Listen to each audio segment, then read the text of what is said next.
Hi and welcome to DelphiCon 2021 and development for the Raspberry Pi with Delphi 11. And yes, it is true. You will now be able to develop applications for the Raspberry Pi, the tiny little computer that is very much affordable with Delphi 11 without any additional hardware. You can do it from your Windows PC, even if you don't have a Raspberry Pi yourself. You will be able to generate the binary that can be executed on the Raspberry Pi. So this is how I structured this session. First of all, I'm going to give you Delphi's strength, why you use Delphi. And then I'm going to give you a motivation why to build web applications nowadays with TMS WEB Core. And TMS WEB Core does not only give you the ability to build web applications, no, with TMS Miletus, you can build web-based applications that you can compile for the desktop so that they run on multiple platforms. And the Raspberry Pi happens to be one of those platforms. The example scenario that I'm going to show is a temperature and air quality monitor which runs on your Raspberry Pi. There's many usage scenarios in the industry nowadays. For example, if you run a property management company and you want to monitor the temperature and air quality in the properties that you manage, you could put a Raspberry Pi in each of those locations. And then these Raspberry Pis would be able to report to the backend the temperature and the air pressure and the humidity in those rooms. Here in Florida, that's a big deal. You can monitor your AC performing well and the humidity being low, and will prevent damage to your property. And the scenario I'll show here will make it affordable because placing a Raspberry Pi in one of those properties is not a big deal. I'll show you the measuring client built for the Raspberry Pi.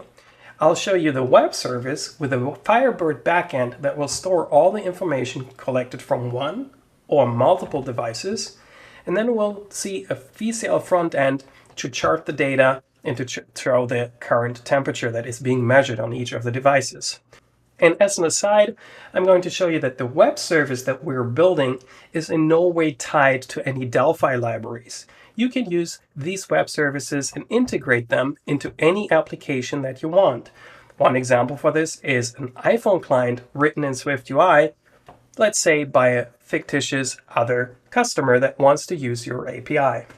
In the end, we'll do a Q&A live. This part of the session is recorded. Why do we use Delphi? Because it's an object-oriented programming language. It is known for making the development of database-driven Windows desktop applications really easy because of its rapid application development approach. You add a form, you drop the visual controls, you link the database controls to your database, and you run it, and boom, you have a working database application. There's also a huge third-party market for additional visual and non-visual components, TMS software being one of those third-party partners. Native code make the interoperability with any device easy. Of course, initially Delphi was only considering Windows, but now with the FireMonkey framework, you can also do cross-platform development and access the hardware of those devices. Back in the day, network access was also easily possible, and then web components were added for HTTP, FTP, Indy being one of those that's being even integrated into Delphi. However, the requirements changed. Developing for one platform is no longer enough. You need to not only develop for Windows, you also need to supply macOS solutions, Linux, and sometimes even for the Raspberry Pi, because Raspberry Pi is the platform that makes accessories like temperature measurement, monitoring other devices easy, because it is so close to hardware. You can even think of the Raspberry Pi as a mini PLC. And of course, you should not forget the smartphone and tablet market, Android and Apple iOS dominating those. With Delphi, you can supply solutions for all of those. However, the development challenges that arise are that you have to make your product compatible with multiple platforms, and one of those solutions is to use FireMonkey instead of the VCL. Still, you would have to build different user interfaces for each of the different clients. A user interface that you build for FireMonkey is hardly ever suitable for a mobile device. It's very difficult to build a user interface that's suitable for both. So I would say you always need custom development for each operating system. TMS has the framework neutral controls, which make this much easier, as you can use the same controls in the VCL and in FireMonkey. So you don't have the learning curve for different frameworks. In addition, framework neutral controls are also available for the web, meaning TMS WEB Core. So it only makes sense to take the next step. Target all platforms and all devices with one application. And the only thing that all the platforms really have in common is an HTML5 compatible web browser. Migrating your existing projects to the web or starting all your new developments on the web kind of makes sense. So how can you develop those web applications? TMS WEB Core might just be the solution you have been looking for. You can do web development using the same concepts that you've gotten used to. You can do object-oriented programming with rapid application development. You have a ready-to-use toolkit that includes user interface control. You can easily access any web services and other popular cloud services. And you can integrate existing libraries, JavaScript libraries in this case. Xcopy deployment is guaranteed. You just have to copy the parts of your web application. You can deploy TMS WEB Core applications to any web server. And it is truly rad. You create a web application, you can drop components and controls on a form, run and debug from the IDE. It's crazy. You can even see Delphi code inside of the web browser when you debug your applications. The combination only creates HTML, CSS, and JavaScript files. There is no server executable. The application types are a standard web client application or a mobile application that is specially designed for iOS and Android because it also detects if you are online or not, and if you're offline, it will use the cached version on the device that has previously been downloaded. This makes using your applications in mobile scenarios possible. And third of all, TMS now offers desktop applications built on top of TMS WEB Core using the TMS Miletus framework. That way, you can build installable desktop applications for Windows, macOS, and Linux, and the Raspberry Pi. TMS Miletus supports Windows, macOS, Linux, and the Raspberry Pi. And what you see here is also the different versions of the operating systems that are supported. You can see that Windows, you can address 32-bit and 64-bit, and all other operating systems are 64-bit only. And internally, this all is made possible by using browser technology that's being provided natively by all these operating systems. That means with Windows, it's Edge Chromium. For macOS, it's Safari. And for Linux and the Raspberry Pi, it's WebKit. However, the users of your application do not really notice that your application uses this technology. And don't worry, TMS Miletus makes it possible to access local resources, meaning the file system and hardware, which is normally not possible with web applications. But Miletus contains technology that bridges the world of the web browser to your local computer. This makes even the implementation of web services to use databases obsolete for Windows, macOS, and Linux. You can use specially designed database controls to access databases on Windows, macOS, and Linux. Let's look at the scenario that we're going to build. On the left, you see the application running on the Raspberry Pi. We are going to measure the temperature, the humidity, and the air pressure using sensors attached to the Raspberry Pi. It is called the BME280 module that we're going to use. And this application will send its data to a web service. This web service can then be accessed from any device all over the world. For example, here you see an iPhone with running a native application written in a completely different programming language, displaying the latest measurement. In this session, you'll see how to build a VCL client for the web service. The web service is driven by TMS XData technology. TMS XData will make it possible that you will only have to write a couple of lines of code to create this application. The whole communication aspect, the encoding of the JSON or any other data packages, is completely abstracted from. In a nutshell, you can work with T datasets and T data source to show this. Multiple devices will be supported. Here you see we selected the outside device for a certain date and the measurement that is supposed to be displayed. It might look strange at first that the temperature goes up and falls down like this. However, this is the normal progress of temperature in a house in Florida. At some point, the AC kicks in and the temperature drops and it raises. However, what you see here is at night, the cold front hit and the temperature stagnated and the AC didn't kick in anymore. So the room stayed warm, but the temperature didn't increase. You can also plot the air pressure, which is another value the web service provides, as well as humidity, which is not shown here. You will see it's completely built using rapid application development principles.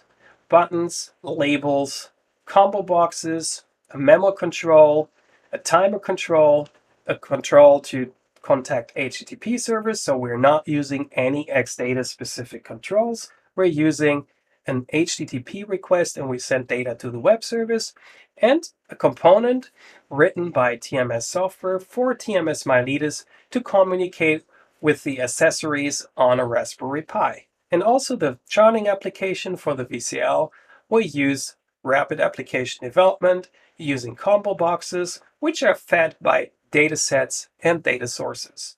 No code has to be written in order to retrieve the data from the web service. If you want to reproduce this example, all you need is a Raspberry Pi with a BME 280 module, RAD Studio or Delphi 11 with a trial or full version of TMS WEB Core and TMS Xdata.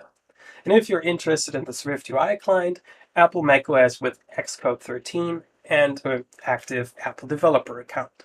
The budget you need to calculate for the Raspberry Pi and hardware is roughly $150. For the settings on the Raspberry Pi, don't fall into the same trap that I did.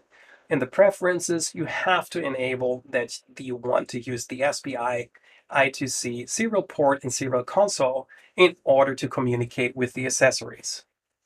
By default, these are all disabled, so when you run the application to measure anything from the external hardware will not work. Let's start by describing the functionality of the application first, and then I'm going to introduce you to the different parts, and then we're going to look at the different parts in code. And I can definitely say it's all written in Delphi, and it is all possible with the RAD Studio IDE. You looked at the hardware and you saw the measurement devices that measure the temperature and the humidity. These devices are being queried by the Raspberry Pi. They're directly connected to the hardware interface of the Raspberry Pi.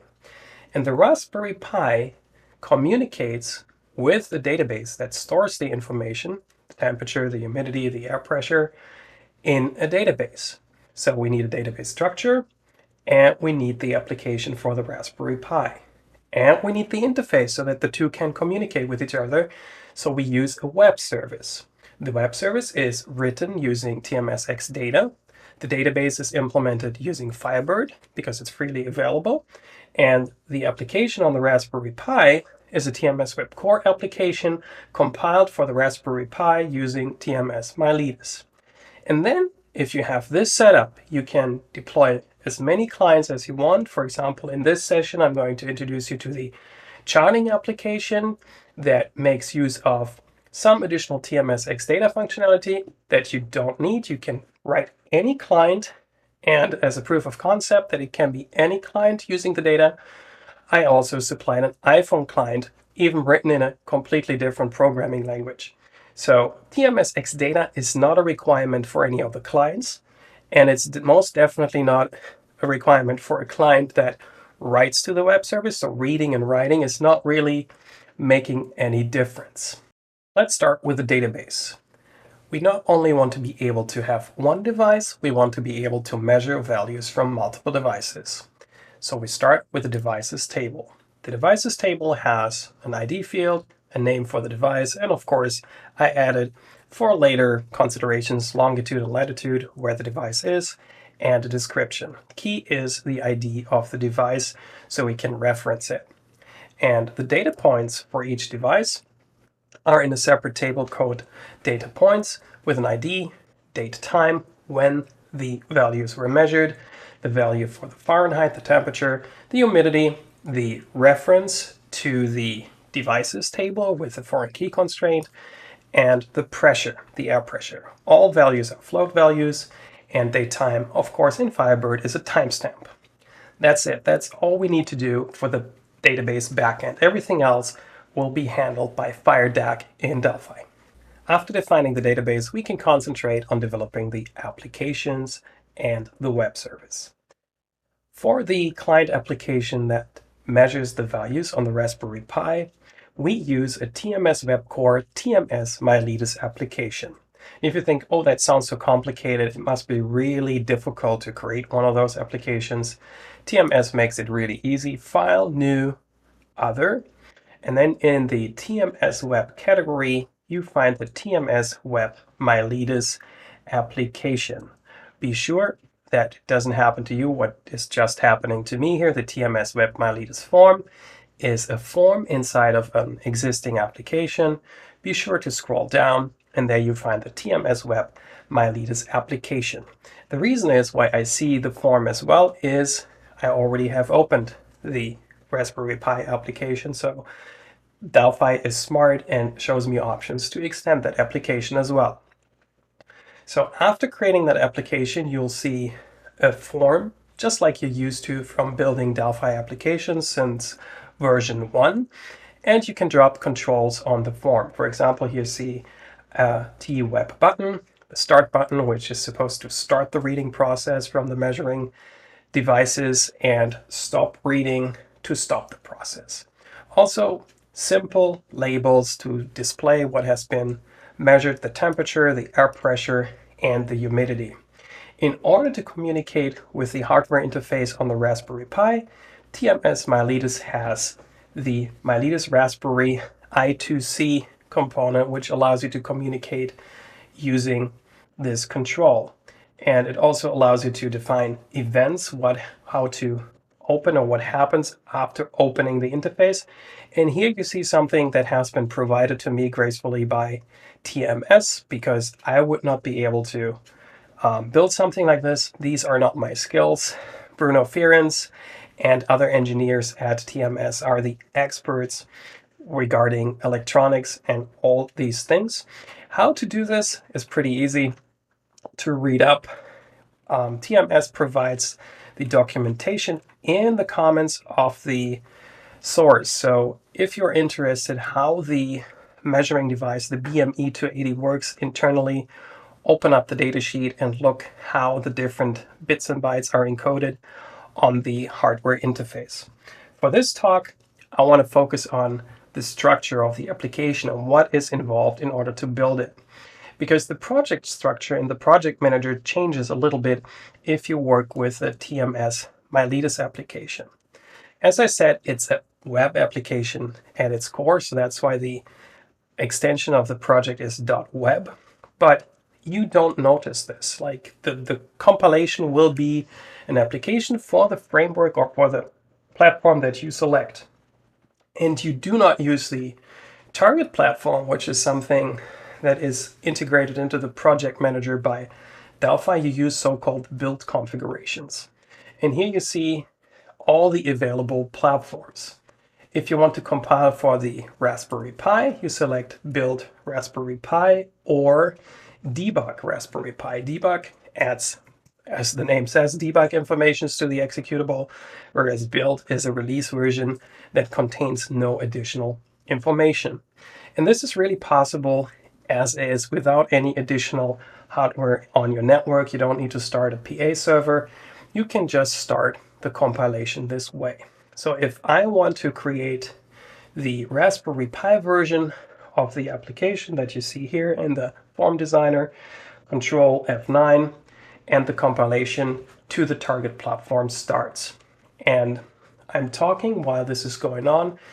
The obfuscation also happens because a web application is JavaScript that is being obfuscated so that people can't read your source code that easily. So that's it. This is all it takes to get a Raspberry Pi application with TMS Miletus. And let's say you want to offer a Linux version as well. Well, then you simply double click on, for example, debug Linux 64, Control F9, compile, and this is how easy you create a Linux application. You find these applications by right-clicking, Show in Explorer. Then you go into the TMS WEB subfolder of your project, and there you'll find the two different applications. One is for the Linux 64, and the other one is for the Raspberry Pi. You can see here's the executable, and here's a link that you can drop on the desktop. Of course, it is possible to build any application also for Windows. However, this doesn't make any sense in this case because we use the Miletus Raspberry Pi specific components on the phone, which don't work on Windows. So how does this application work internally? So start reading starts the timer, and the timer then triggers the process to read data from the I2C interface using read buffer commands. And what is being read is determined by the documentation. It's raw values that you can then show in your label captions.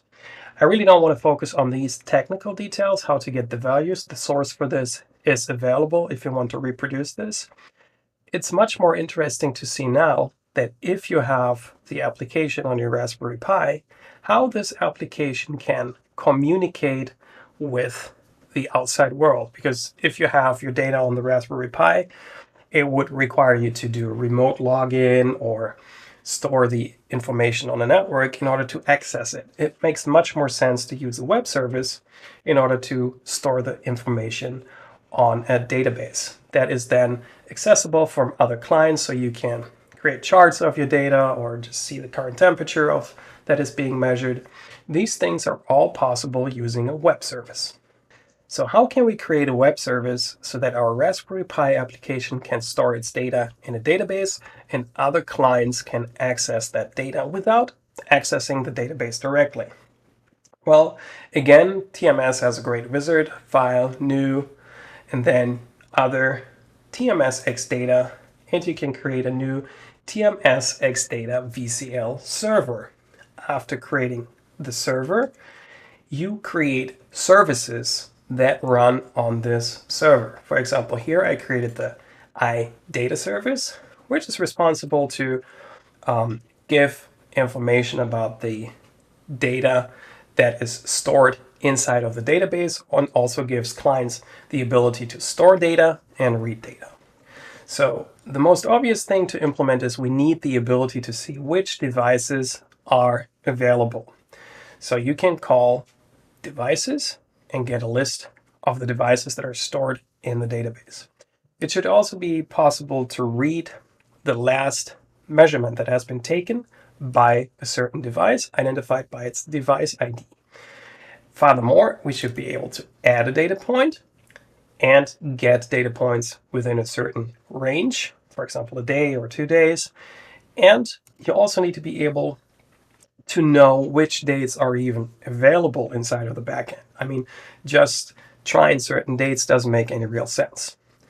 What has to be pointed out for the service definition is the fact that you use types defined in Delphi. You don't do anything that is specific for a web service. Furthermore, I made the web service a little bit more cooperative when it comes to date values. I decided to use simple integers. Xdata would be able to handle tdate time just as fine. Thinking of other platforms, it's much easier to use something like epoch date or Unix dates to handle date time stuff. So I decided to use integers for that. The model itself is pretty easy. For example, the data point is just a representation of the stuff that is stored inside of the database. So the ID is an integer. You see I have two fields. One is an integer for the date time. The other one is a date time. So I can read it easily in Delphi. I have the temperature, I have the humidity, normal, double values. The device, same thing, just a representation of what is inside of the database. Then, as we not only need one device and one data point, I defined generic lists, TList, TDevice, and TList, TDataPoint. That's more or less it. These are the types that are being used as a representation, what is being returned by the web service. Same for the dates. The dates that are being returned are the date itself and the number of data points on that date as an additional information. So looking back at the presentation, or at the representation of the service interface as it's formally called, this is how you can define your services, and this would be something that you would supply to your customer who wants to use this web service. However, Xdata makes it even easier for customers to get to know about your APIs. Xdata has full Swagger support. Swagger, in a nutshell, is a way so that you can show what your web service does and give users the ability to test your web service and see what the different methods produce, which parameters they expect, and what the results look like. Xdata also makes it very easy to define the endpoint your web service runs on. This web service is running on port 2011/weather. The plus is an indication for localhost. So if I were to start this on this computer, I could access it using localhost port 2011/weather. I'm running this web service already on another computer in my network, so I can simply switch on my web browser and access the web service. So the URL is the IP address of my computer, the port 2011, and we need weather as the endpoint that we selected. And we see that Xdata does react. I just get a JSON result. So now we also can access the model in a very technical way. That means, what does this web service offer? This is used also internally by Xdata. It defines all the data points. This would be something you could also give out as a description, but it's very cryptic. So in order to enable these additional information, you just have to enable Swagger, and you have to enable the Swagger UI using these two settings, setting them to enabled. As I already have enabled these settings, I can simply replace add model with Swagger UI, and we get a full-blown user interface with the URL and all the different services that are available. For example, if I want to get the devices that are available, I expand this, and here you see the JSON representation. Again, if you use Xdata, we don't even have to deal with that. But here you see all the values that are being returned. You can also try it out, click try it out, and then you can execute, and then you get a real example from the service. So you see only one device is stored in the database right now, and that's the result. Everything is being documented. You even get the command line if you wanted to execute that request yourself.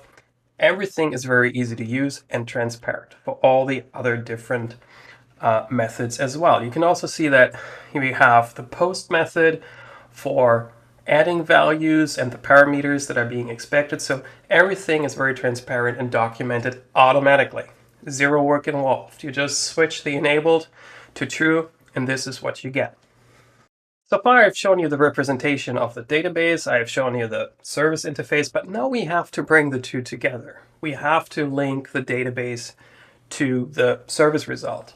And for that, I add another data module to my web server project, the Xdata project, and drop an FireDAC manager, which handles everything that has to do with asynchronicity and to request comment to the web service. So the threading, everything will be handled by the FireDAC manager. Drop this component and you will get the functionality.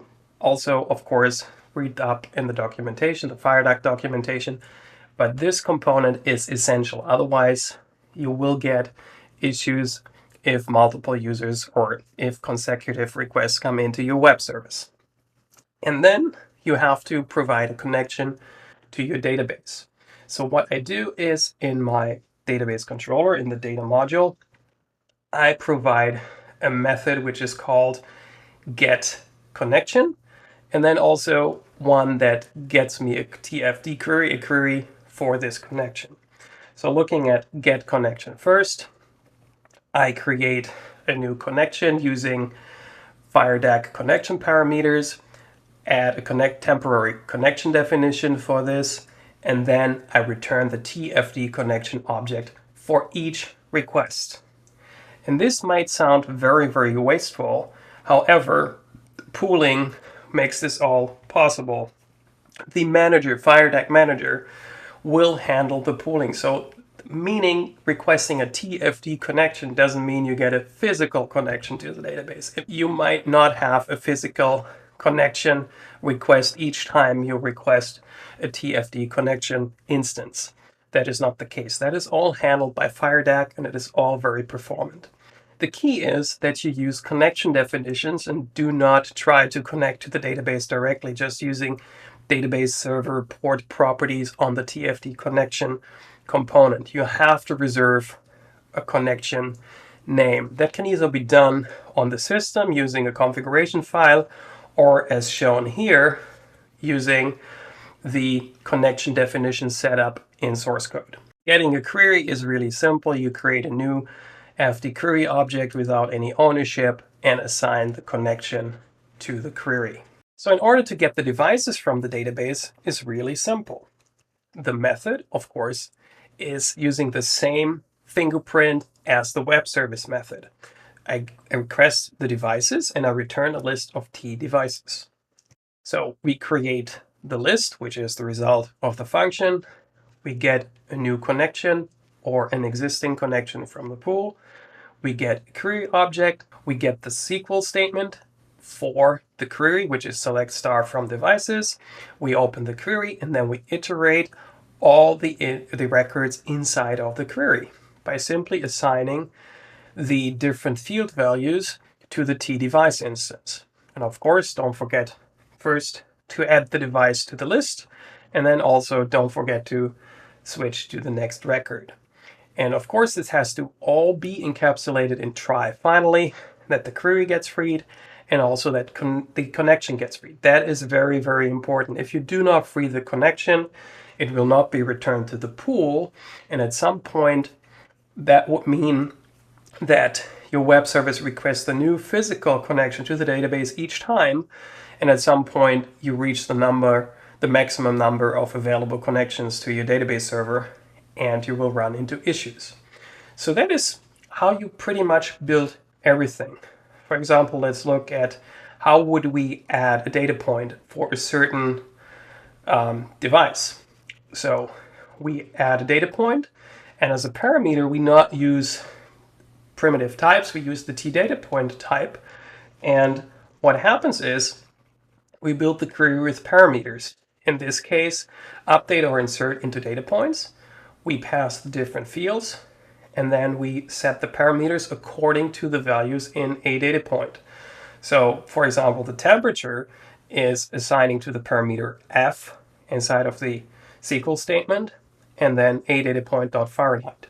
Or the device is device.asinteger a data point.device, which is passed through us, and then we can also make sure that we don't get duplicates by using the update or insert into matching syntax, which is very Firebird specific. So there you see the web service bridges into the database. The web service is the one that accesses the database, not you. You just call at data point and you don't know what's going on. If you decide in a couple of years from now to use a different database, or if you want to use different databases right away, this would be the point where you would implement different kinds of databases. However, your customers that use your client wouldn't see that.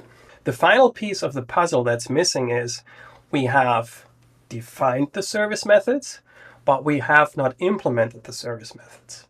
So that is something you find in the implementation of the service. So this is the UData service, this is the interface. If you go to the implementation, you find, for example, to add a data point. So we simply call the method of the data module TDB controller add data point, and we pass the data point as a parameter to it. Getting the devices, simple, same thing. The function has to return a list of T devices, and we get that from the data module get devices method. Also, be aware I use with a shared, I use a singleton pattern. What I do is I make sure that we only have one instance of TDB controller in the whole application, that we don't have to bother about reserving the memory for the data module or cleaning it. I also don't use the default template var that is defined by Delphi. I use the singleton pattern. The implementation is right here with class function, shared TDB controller, and class destructor destroy. That makes it possible for you to write your service methods really easy using TDB controller.shared and then the method that works on the database. So that really is already the web service. Of course, the other services do the same thing. They bridge into the database, executing the queries and returning the results using xdata and this service definition. You're also able to, very interestingly, throw exceptions. For example, you can throw an exdata HTTP exception, and that will then also set the status code of your web service respectively. For example, here we throw a 404 HTTP error for no data point found if there is no data point if you ask for the last data point.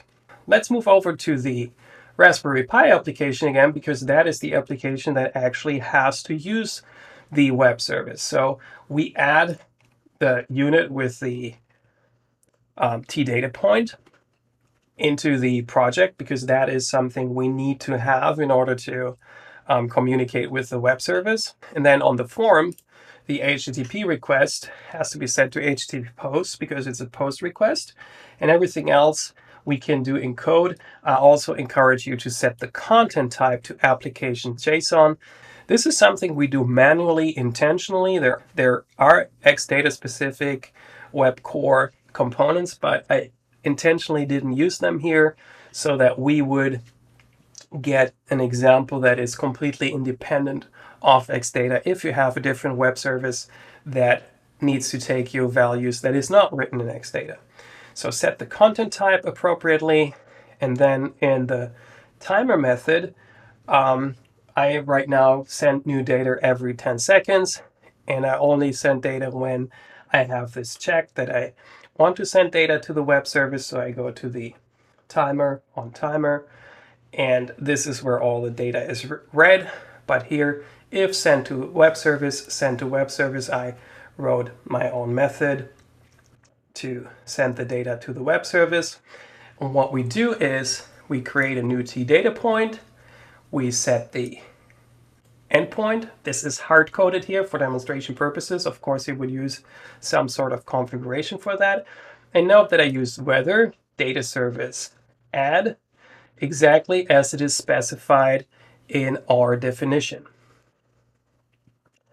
Moving over here, you see /data service /add, and we need this JSON body as it is specified right here.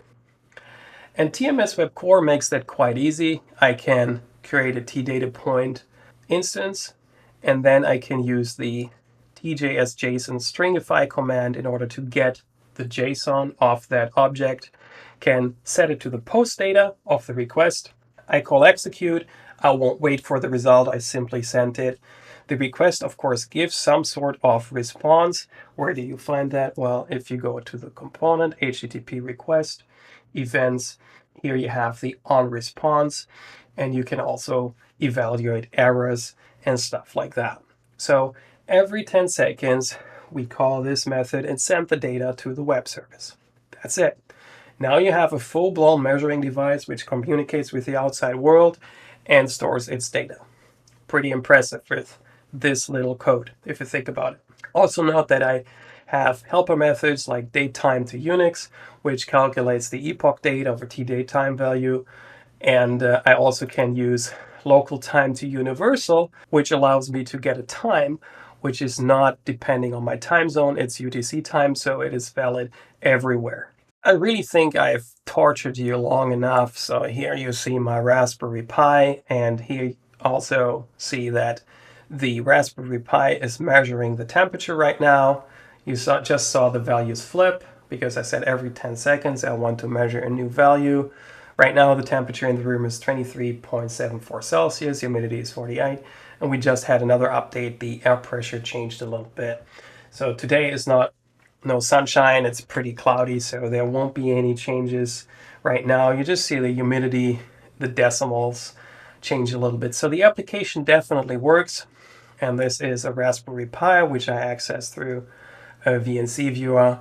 This is the native application.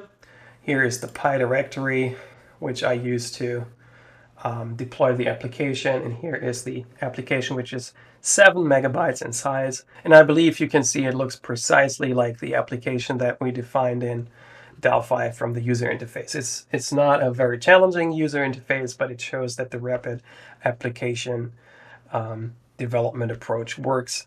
And most of the time, this is like what I see in this kind of application, you wouldn't be using a user interface anyways.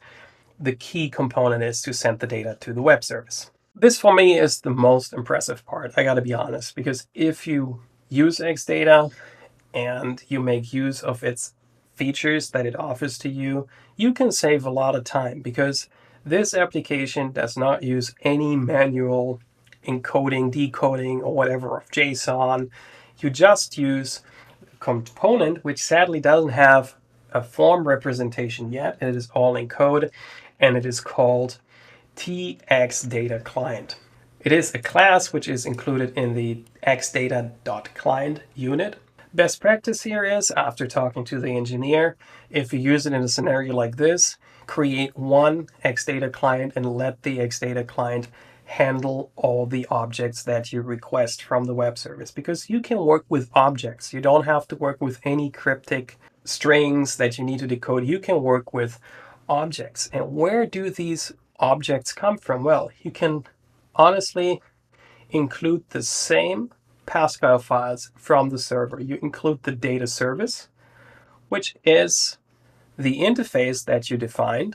And secondly, you use the model that you define with those classes. Those are the exact same units, as you can see here in the project structure, from the server. And that's the big power, because you don't need to do the same thing twice. You can reuse what you have defined on the server side. And also, you do not give away your implementation of your web service if you hand this out to other customers that want to use your API. Because, look again, the interface just contains the definition of your service. It does not contain the implementation. And that is the key to understand when working with Xdata. You can give away your web service definition. You don't have to give away your implementation. And with this interface, you can use the TXData client. Again, I hard-coded the endpoint of the web service. Doesn't matter here. So when we create our form, double-clicking the form, I create the TXData client instance and assign the URL. That's it. Then the first step is, if you look at the form, I need the devices. When I have the devices and click on a device, I need the available dates. If I click on a date, I need the available measurements, which are always the same. So this is hard-coded. But if I have the dates, or if I select the date, I need to get the points in the chart. So my data sets that I want to use, thinking like we did starting in Delphi 1, I need a data set for the devices, I need a data set for the dates, and I need a data set for the data points. And again, Xdata gives me that, the T Aurelius dataset.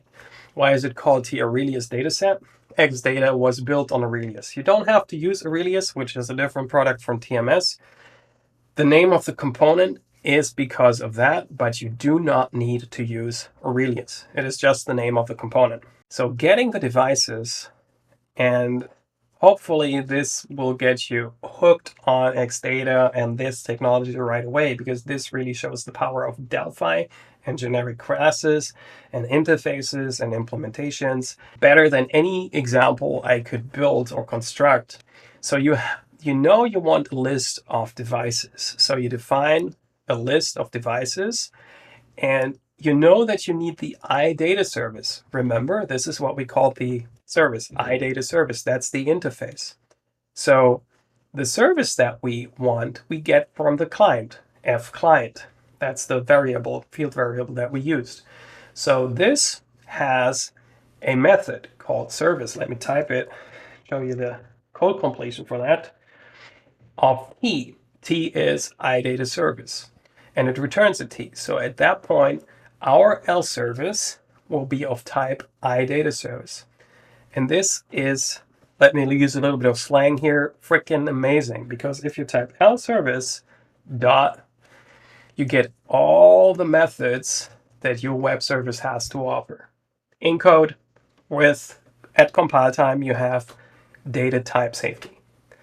And this is really, really cool because now you can simply get the list of devices from the web service using lservice.devices.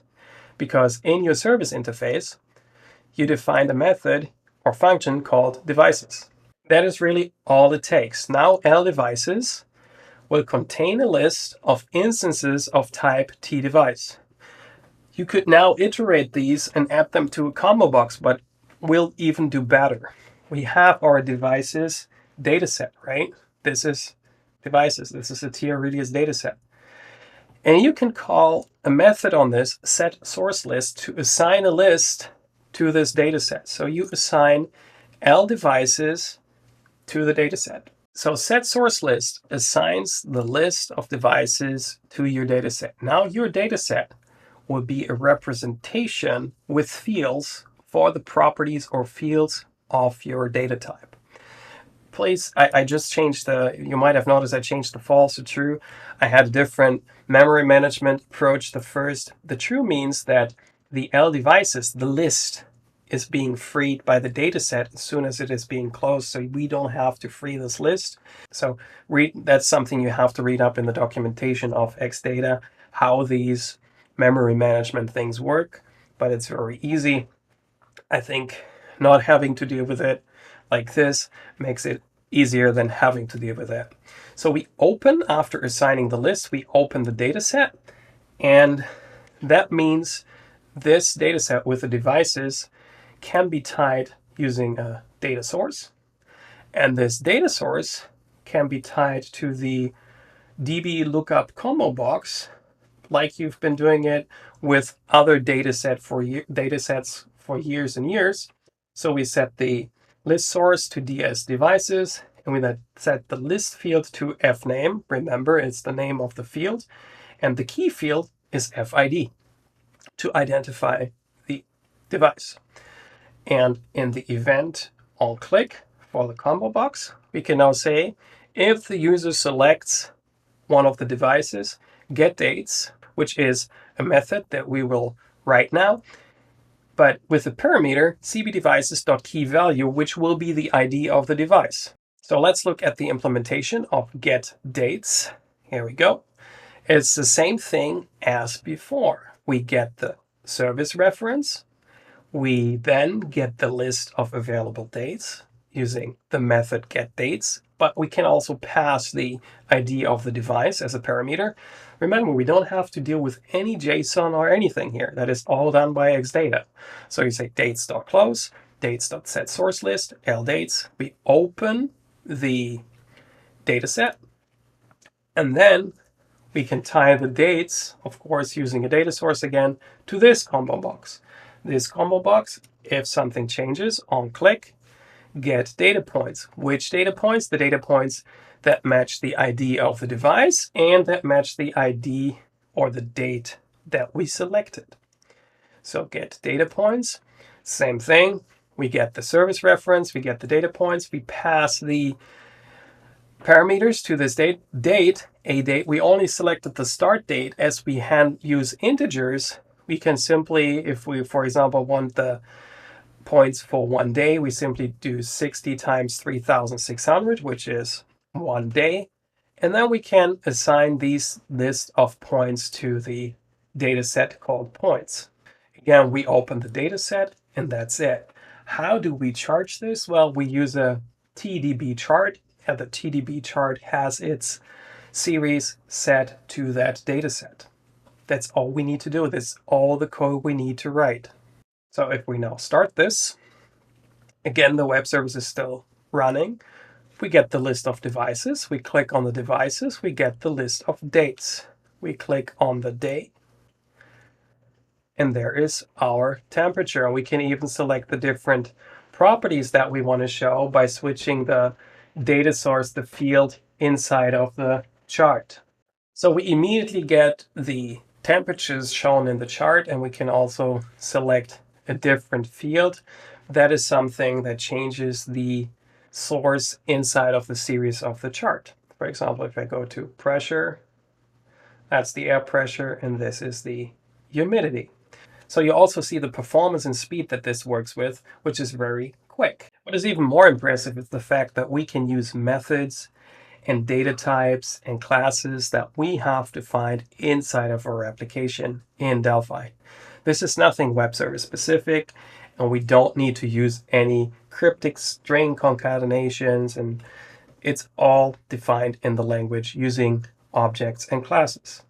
Also think about how we build the database bridge.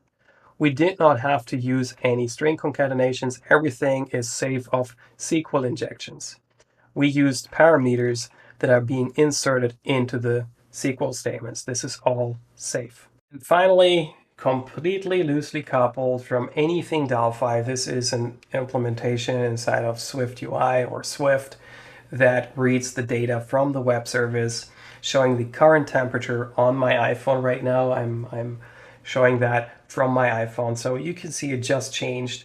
So the web service connection is really not tied to anything specific that is Xdata specific. You can use any client you want. You can also use PHP, Java, anything's possible. So how do you get started in this wonderful world of web development, web services, databases with Delphi multi-tier development?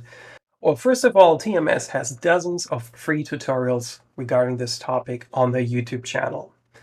The documentation is more than 500 pages now for TMS WEB Core as a PDF. It is free. Tutorial videos and blog posts, there are also many, also freely available on their webpage.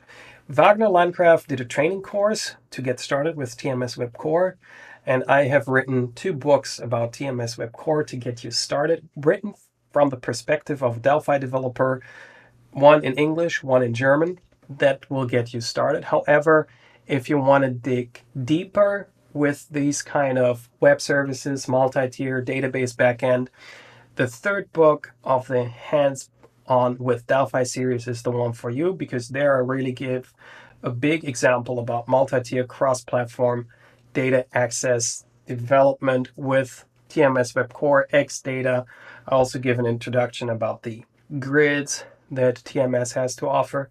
And the first hands-on book is about the basics of Xdata, how to get started with a REST web service, how to add authentication, authorization, and also add reporting. That is in book number 1.